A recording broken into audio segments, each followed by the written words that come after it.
pecado é do diabo, porque o diabo peca desde o princípio. Para isso o Filho de Deus se manifestou, para desfazer as obras do diabo. Amém. Feche os teus olhos, Senhor da glória, ministra sobre os nossos corações. Que a tua palavra tenha livre curso em nosso meio, Senhor. Pai, fala conosco em nome de Jesus. Amém. Pode se assentar, ninguém vai falar nada para ninguém hoje, que o texto é pesado. Todos os textos que nós lemos, e nós vamos estudar um assunto também que é necessário que se estude, porque eu gosto de jogar bola, assisto futebol, fui militar 30 anos, e a melhor técnica para você vencer o inimigo é você conhecê-lo bem. Amém? Você pode olhar que um técnico de futebol, quando os jogadores estão concentrados para uma partida, o que eles ficam fazendo na concentração? Eu tenho um filho profissional, eles ficam assistindo partidas do time que eles vão enfrentar, um jogo do time que eles vão enfrentar. Para quê? Para descobrir os pontos fracos, os pontos fortes, onde eles são melhores. Então, conhecer o inimigo é o grande segredo. Tá certo? O versículo que está na tela, quem comete pecado, a Bíblia diz que todo aquele que comete pecado é do maligno. A Bíblia é bem rigorosa, né? Todo aquele que comete pecado pertence ao diabo. É isso que a Bíblia está dizendo, sim ou não? Pertence ao diabo. Agora, queridos, quem é o diabo? Ó, tá vendo? Qual é a sua origem? De onde ele vem? Céu. Da onde ele veio? Aonde ele surgiu? Do céu. Por que ele peca desde o princípio? Essas perguntas nós vamos tentar encontrar a resposta pela Bíblia. Amém? Vamos caminhar aqui devagarzinho, o Senhor vai nos dar uma direção, em nome de Jesus. O diabo, a Bíblia que fala, diz que ele peca desde a criação de todas as coisas, ele peca. Desde a criação de todas as coisas. E foi por essa razão que ele peca desde a criação de todas as coisas. Foi por essa razão que foi necessário Jesus Cristo se manifestar. Por essa razão, porque o diabo peca desde o princípio. Foi necessário que Jesus Cristo se manifestasse. Foi necessário que ele vivesse entre os homens com o propósito de desfazer todas as obras do maligno. Olha o que está dizendo esse versículo. Quem comete pecado é do diabo, porque o diabo peca desde o princípio. Para isso o Filho de Deus se manifestou, para desfazer as obras do diabo.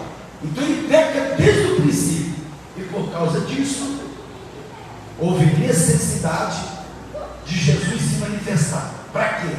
Para desfazer as obras do diabo, para desfazer as obras do mal.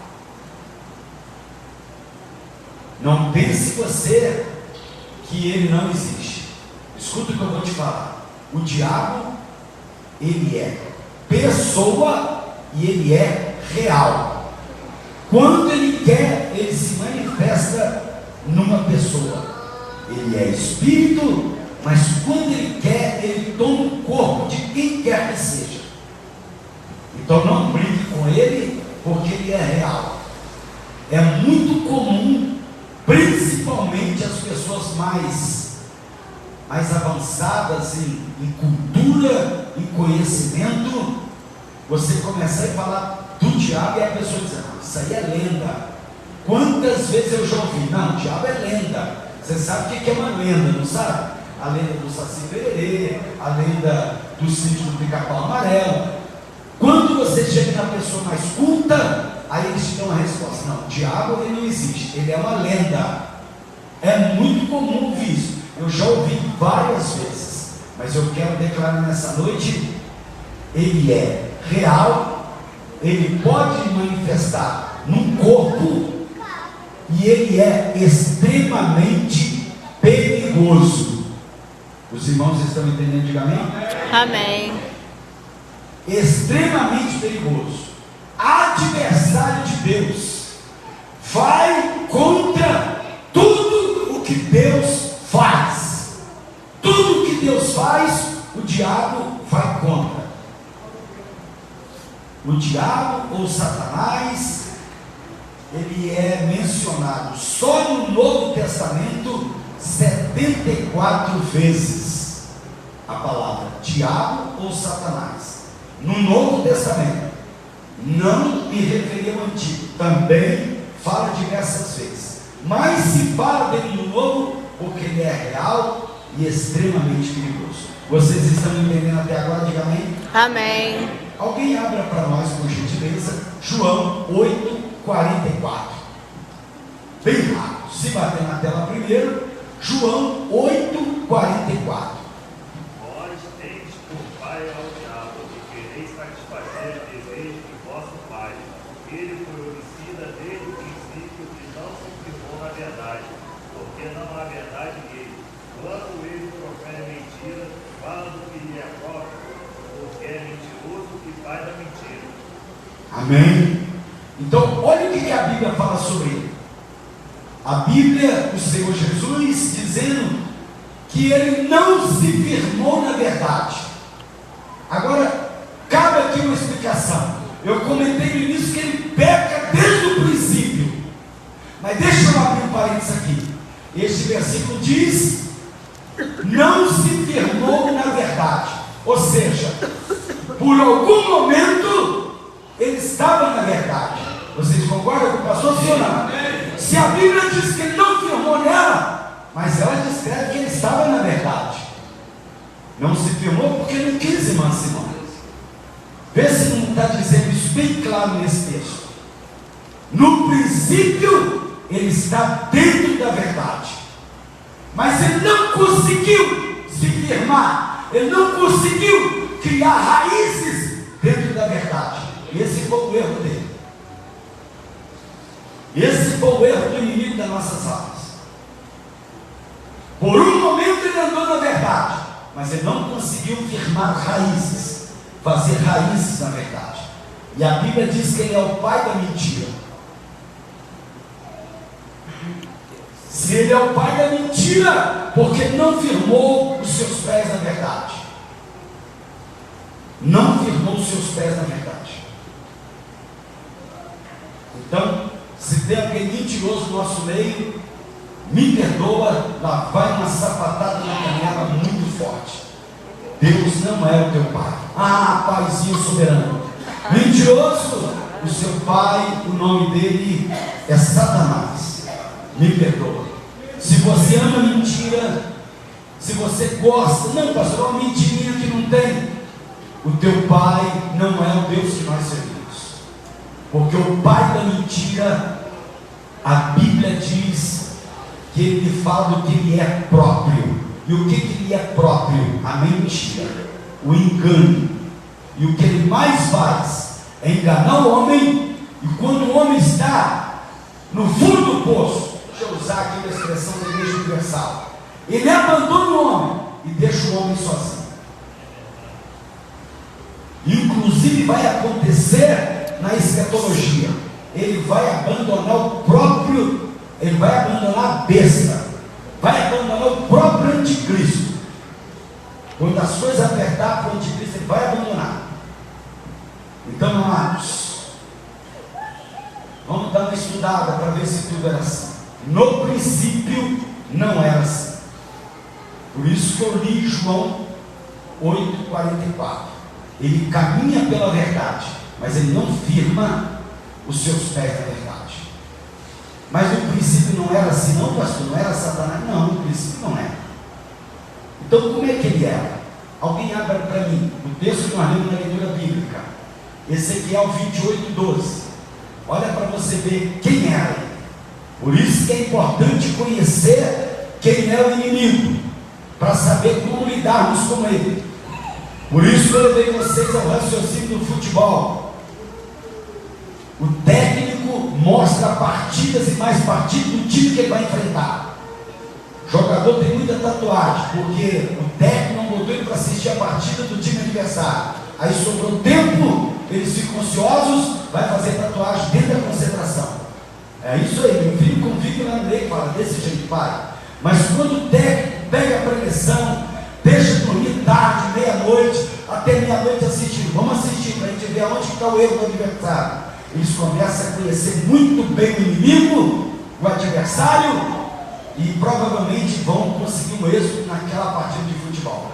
Então é importante, não é para você adorar, mas é importante conhecer o inimigo nas nossas almas, para sabermos como lidarmos com ele. Quem achou o texto pode ler?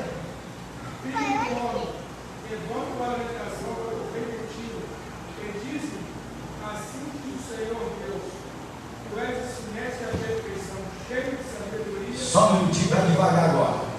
Você vai lendo para mim. Aqui está dizendo o rei de Tiro. O rei de Tiro, ele era um tirano. Era muito mau, perverso. Não tinha rei naquela época mais perverso do que ele. E aí a Bíblia relata e cita o nome dele, porque a causa dele receber o nome de perverso e tirano era as atitudes malignas que ele tinha. Atitudes malignas que ele tinha. Vou citar uma delas. Ele era rei e tinha os súditos. E quando tinha festa no seu reinado, se ele não fosse com a cara de um súdito, ele mandava degolar em praça pública. Atitudes demoníacas, atitudes malignas. Então ele é citado nesse texto por causa das atitudes que levou e deu ele o nome de tirano e maligno. E era o diabo que usava ele. Era o diabo que usava o rei de Tiro. Mas agora, olha quem era Lúcifer. Tu eras o selo da medida. Tem outras traduções dizendo assim, aferidor de medidas. Tem aí? Aferidor de medida. Escuta. Aferidor naquilo que confere se está certo, sim ou não? Então, no princípio, ele era um exemplo. No princípio, ele é o correto. Cheio de sabedoria. Olha as 3 qualidades de Lúcifer. Antes que os pés se desvencilhar da verdade. Por isso que João 8,44 não permaneceu na verdade, mas ele andou nela. Ele conheceu ela. E eu estou te provando. Olha as qualidades dele. Aferidor de medida. Mais uma característica. Cheio de sabedoria.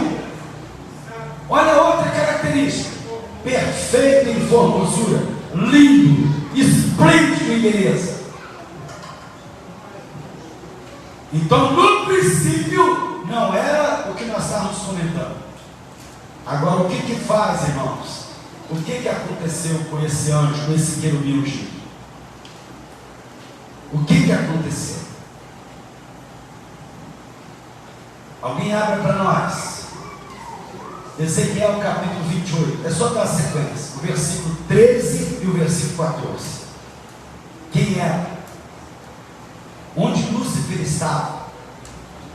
O que foi preparado para ele? Versículo 13 e versículo 14. Pode ler.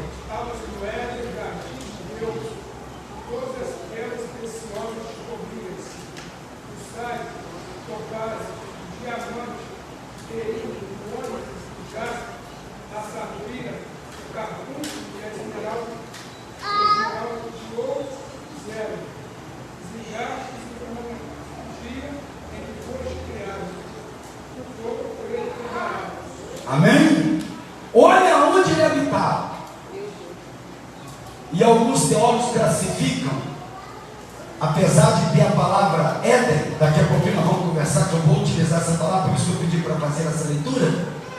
Mas ali ele começa a discorrer as pedras preciosas, a sardônio, o topázio, o diamante, a turquesa, o ônix, o jaspe. Pastor, onde que está isso? Isso aqui representa o trono de Deus.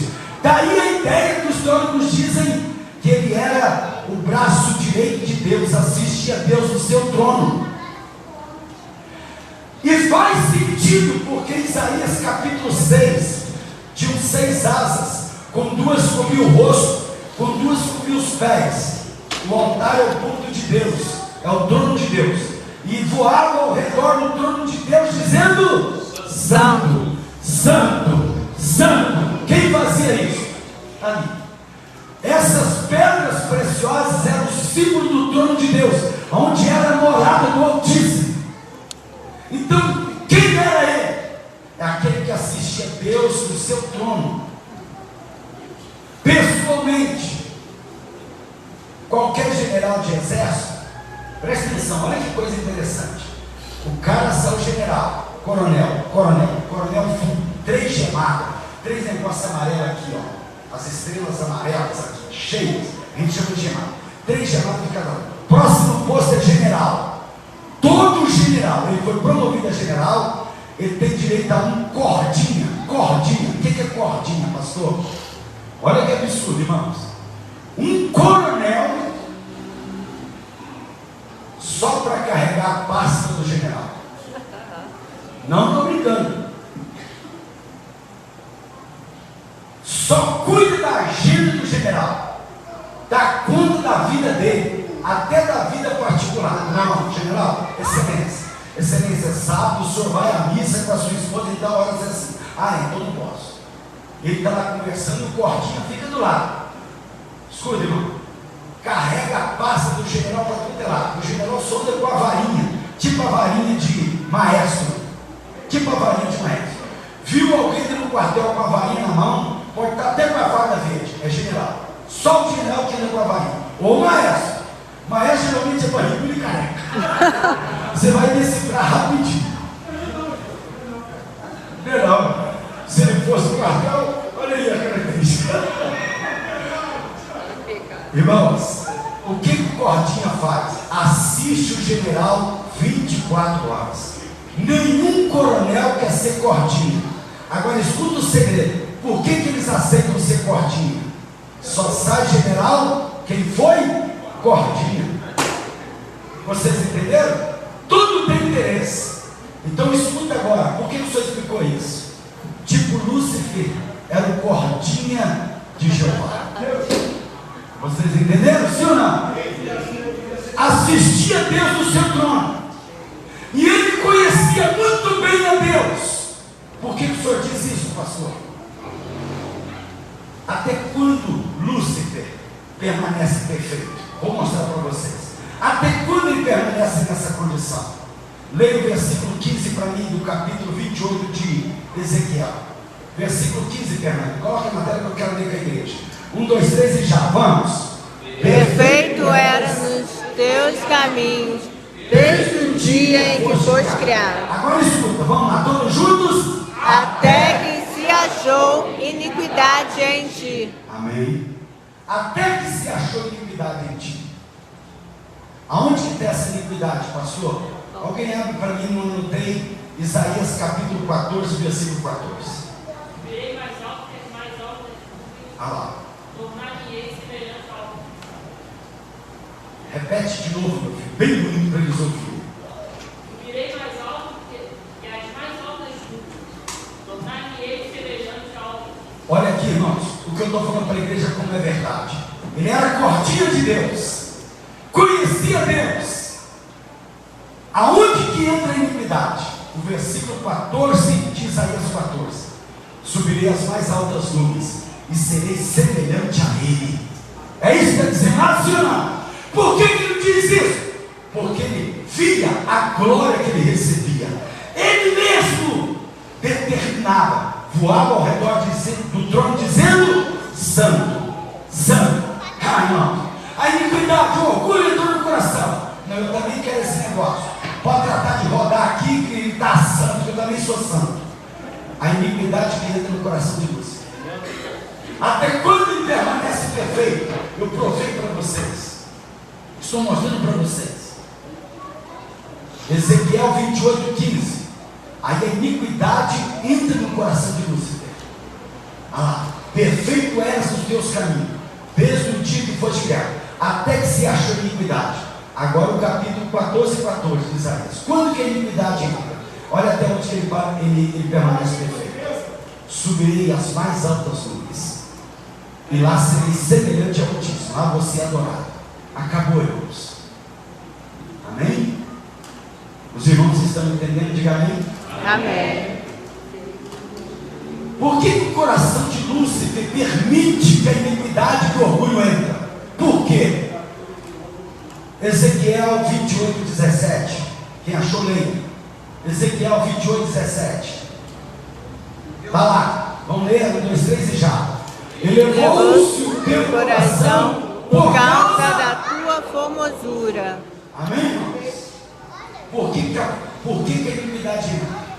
Eu declarei para vocês as qualidades dele: belo, formoso, ficou se olhando no espelho demais, é um perigo.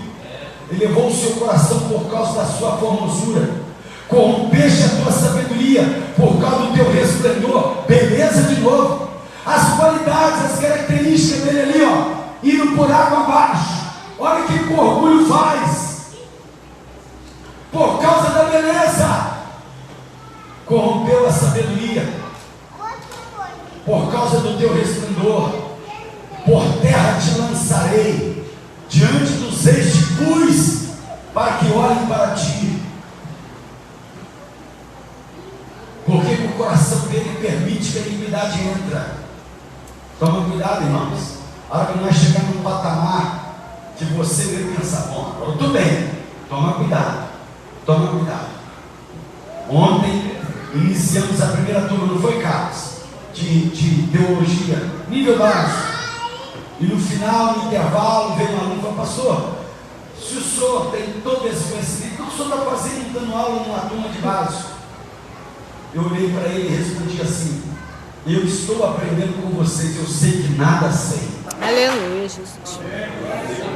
Eu sei que nada sei. Não é possível. Se o senhor não sabe nada, e eu então? Eu falei: você também sabe que nada sabe. Se o dia que você pensar que sabe alguma coisa, você está muito perto da tua queda.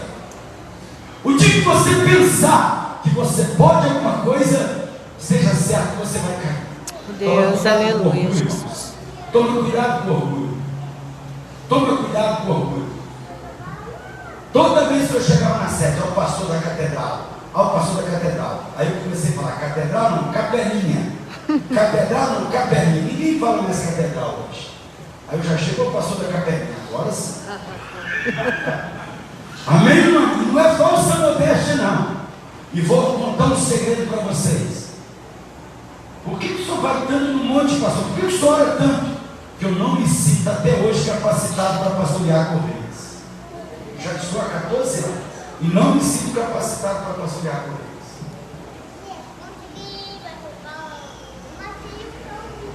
Por que o coração de Lúcifer se elevou? Porque o orgulho atingiu o coração de Lúcifer. Aleluia, Jesus. Deus, aleluia, Jesus. O coração dele se exaltou por causa da sua beleza, por causa da sua... Ele se sentiu extraordinário.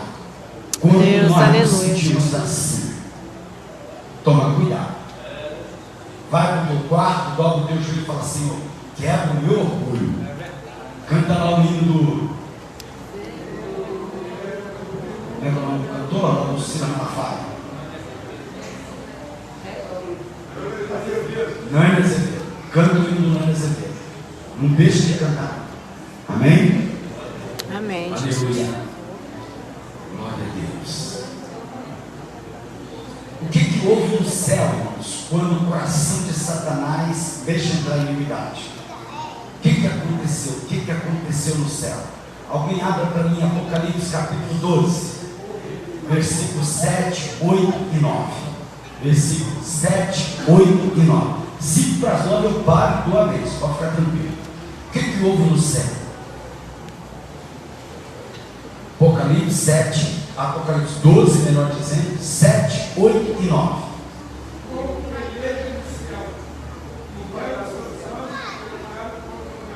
Vamos ler todos juntos? Junto com com ele, Val, está na tela, 1, 2, 3. E houve batalha no céu. Miguel e seus anjos batalhavam contra o dragão, e batalhavam o dragão e os seus anjos. Deixa aí, cuida não. Volta aí no 7. Aqui, ó, escuta. Os outros anjos que não fazem parte de Apocalipse 12, 4. Eu vou explicar o que é Apocalipse 12, 4. 1/3 dos anjos já viu o que tinha acontecido com Lúcifer. Ele já não é mais chamado de querubim ungido. E eu sei o que eu estou ensinando para vocês. Isso aqui é uma parte escatológica. Já o chamam de dragão. A iniquidade já tinha atingido o coração de Lúcifer. Há uma rebelião no céu. Há uma rebelião no céu. Vamos continuar lendo, versículo 8. Mas não prevaleceram, nem mais o seu lugar se achou nos céus. Olha o que acontece com o coração que a iniquidade entra. Não tem mais lugar para ele no céu. Agora vamos ver o que aconteceu com ele. Versículo 9. E foi precipitado o grande dragão, a antiga serpente, chamada o diabo e Satanás, que engana todo mundo. Ele foi precipitado na terra, e os seus anjos foram lançados com ele. Anjos foram lançados com ele. Apocalipse 12, versículo 4. Volta ao versículo 4. Vamos ler 1, 2, 3 e já. E a sua cauda levou após si a terça parte das estrelas do céu. Um minuto. Quem é bom por transformar fração em porcentagem vai entender que ele leva 30% dos anjos. 30%. Então, olha para o pastor. 70% ficou no céu e a Bíblia chama milhões de milhões, milhares de milhares. Mas 30% caiu com ele. E a Bíblia também chama milhões de milhões, milhares de milhares. Vocês entenderam? Diga amém? Amém.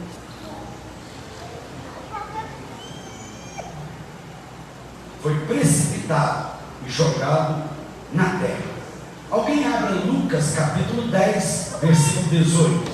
Lucas capítulo 10, versículo 18, por favor. Quem achou pode ler, está na tela. Lucas 10, 18. Vamos ler todos juntos, 1, 2, 3 e já.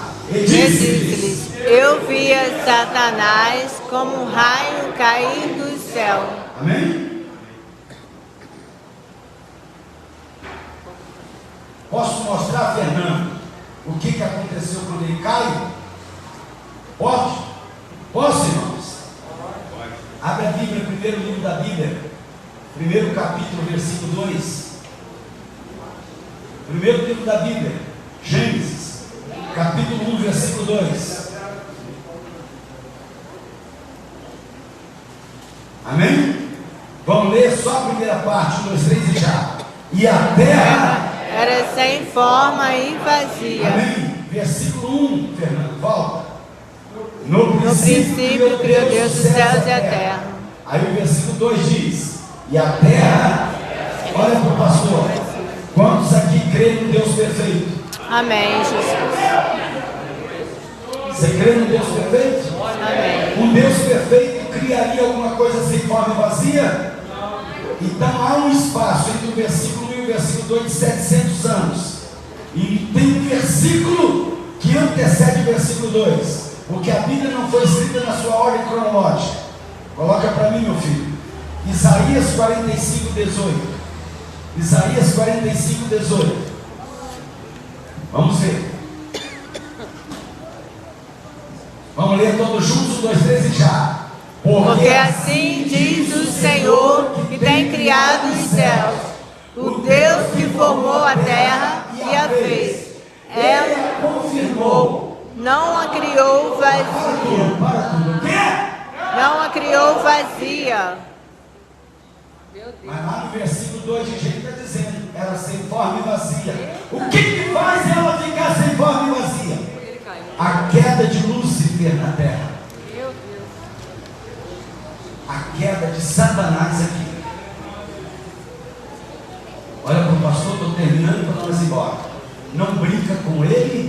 ele é real, ele existe e ele é perigoso.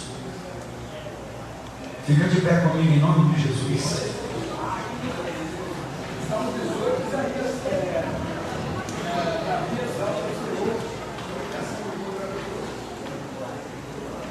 Quer uma polêmica agora? Quer um ponto polêmico agora, Ricardo? Quer ver um ponto polêmico?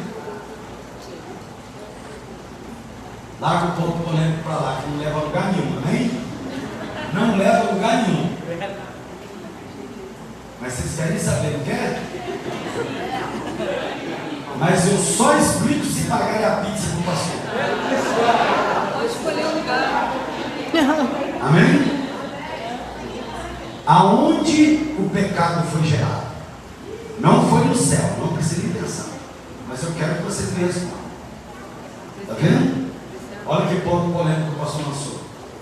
Não é, mas só responde se pagar a pizza. Vamos, o que você acha? Estou brincando, irmãos. Não pode mentir não, hein? Esse aqui é um outro estudo, a gente traz ele qualquer dia em nome de Jesus. Aonde foi gerado o pecado? Amém? Aonde foi gerado? Ó, e tem um monte de gente que vai achar que é no céu, porque ele estava lá. E não é, fica tranquilo. Não é, porque no céu não tem pecado. Ele é até chamado de dragão pelos seus companheiros anjos. O arcanjo Miguel chama ele de dragão. Mas eu explico e mostro para vocês o momento que isso acontece. Mas hoje não dá tempo. Feche os vossos olhos. Quando serve o Senhor te livra do inimigo da nossa alma, diga amém. Guarda essa leitura, guarda essa palavra. Não é para você adorar, é para você tomar cuidado. Ok? É para você ficar com os teus olhos atentos. Vigia na terra. Ele é real. Ele é real. Não brinca com o diabo. Ele não está brincando de ser diabo. E eu deixei bem claro que ele se opõe a tudo que Deus faz. E nós fomos criados à imagem e semelhança de Deus. Então ele se opõe toda hora ao homem. Toda hora ele se opõe. Quem inventou o casamento? Foi o homem ou foi Deus? Então toda hora ele vai se opor ao casamento. Está ouvindo? Toma cuidado. Vigia. Vigia. E outra coisa, ele pode se utilizar. Pastor, mas eu, demônio, meu corpo, pastor, não. Às vezes ele usa a gente para lançar uma palavra contra o nosso cônjuge. Usa. Escuta, irmãos, preste atenção.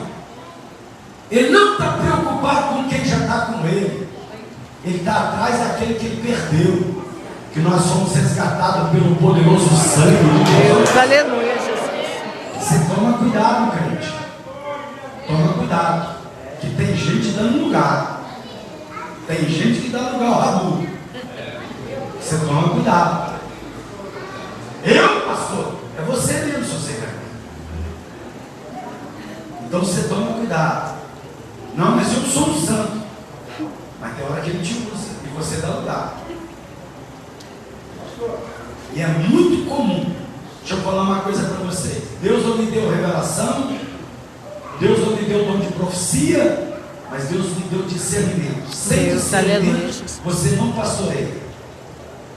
E de vez em quando, o Senhor me dá discernimento. Não está sendo usado por mim. Não está sendo usado por mim. E eu fico quietinho na minha, orando em espírito. Eu fico quietinho na minha, mas eu fico ligado. Amém? Toma cuidado com isso. O missionário Ernesto fala que o diabo levou graça. Por favor, desse É verdade. Fernando falou que o R.R. Soares falou que o diabo é igual graxa. Esbarrou nele e você se suja. Toma cuidado. Amém? Feche os olhos. Coloca a tua mão sobre o teu coração. Pastor Raimundo, ora ao Senhor, pastor. Aleluia. Soberano Deus, aleluia, Jesus. Pai, obrigada, Senhor, mais uma vez, Senhor, pela tua palavra, Jesus. Pelo salve do teu servo, Senhor. nos cobre sempre com o teu sangue, Senhor Deus. Senhor, De todas as guardando, nos vezes que protegendo. o maligno olhar para nossas vidas, ele veja a marca nos do guarda teu na igreja, sangue Jesus que nos foi protege. vertido lá na cruz do Calvário.